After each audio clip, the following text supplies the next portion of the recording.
Boss is back, కొత్తగా ఉంది physique. పూర్తి వివరాలకు చదవండి రేపటి సాక్షి హైదరాబాద్ ఎడిషన్. మహారాష్ట్రలో మహాయుతి విజయ ఢంకా మోగించింది. క్లియర్ కట్ మెజారిటీతో సునామీ సృష్టించింది. మహిళలు, ఓబీసీలు, రైతులు సహా అందరూ అధికార కూటమికే జై కొట్టారు. దీంతో డబుల్ సెంచరీ దాటేసి విజయ దుందుభి మోగించింది మహాయుతి. బీజేపీ ప్రభంజనంలో విపక్షాలు అడ్రస్ లేకుండా పోయాయి. మహారాష్ట్రలో మహాయుతి సునామీ.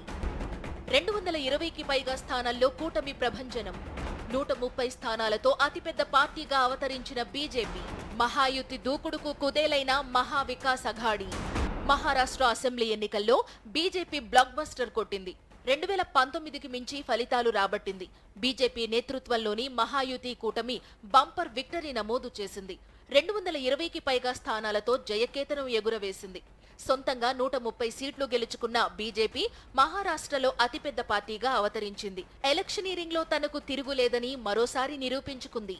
సీఎం ఏక్నాథ్ షిండే నేతృత్వంలోని శివసేన 55, అజిత్ పవార్ ఎన్సీపీ 41 స్థానాలు దక్కించుకున్నాయి. మహావికాస్ అఘాడీలో ఉద్ధవ్ సేన 21 సీట్లు గెలుచుకోగా కాంగ్రెస్ 16 స్థానాలకు పడిపోయింది. శరద్ పవార్ ఎన్సీపీ 10 సీట్లకు పరిమితమైంది.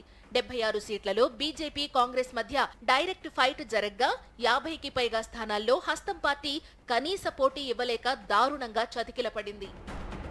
సీనియర్ సిటిజన్లు, విద్యార్థులు, మహిళలు అన్ని వర్గాలను ఆకట్టుకునేలా ప్రభుత్వం ప్రకటించిన సంక్షేమ పథకాలు మహాయుతి విజయంలో కీలక పాత్ర పోషించాయి. లడ్కీ బెహన్ యోజన మహిళల ఓట్లు కురిపించింది. మహిళల ఓట్లే మహాయుతికి ఘన విజయం కట్టబెట్టాయన్నారు అజిత్ పవార్. ఈ పథకం కింద మహిళలకు నెలకు 2100 ఇస్తామని కూటమి హామీ ఇచ్చింది. రాజ్యాంగం ప్రమాదంలో ఉంది అంటూ ప్రతిపక్షాలు చేసిన విమర్శలు వారికే ఎదురుకొట్టినట్టు ఫలితాల ద్వారా స్పష్టంగా అర్థమవుతోంది.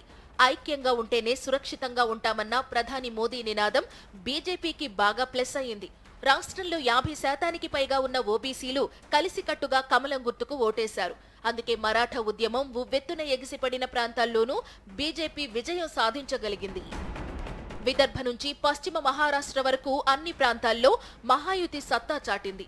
లోక్సభ ఎన్నికల్లో విపక్ష కూటమికి ఓటేసిన పత్తి, సోయాబీన్, ఉల్లి రైతులు ఈసారి మాత్రం అధికార కూటమికే జై కొట్టినట్టు ఫలితాలు స్పష్టం చేస్తున్నాయి. కిసాన్ సమ్మాన్ నిధి కింద ఇస్తున్న 12,000ను 15,000కు పెంచుతామన్న హామీ బలంగా పనిచేసింది. అలాగే ఓట్ల బదిలీ విషయంలో 3 పార్టీలు అనుసరించిన వ్యూహం సత్ఫలితాలు ఇచ్చిందంటున్నారు రాజకీయ విశ్లేషకులు.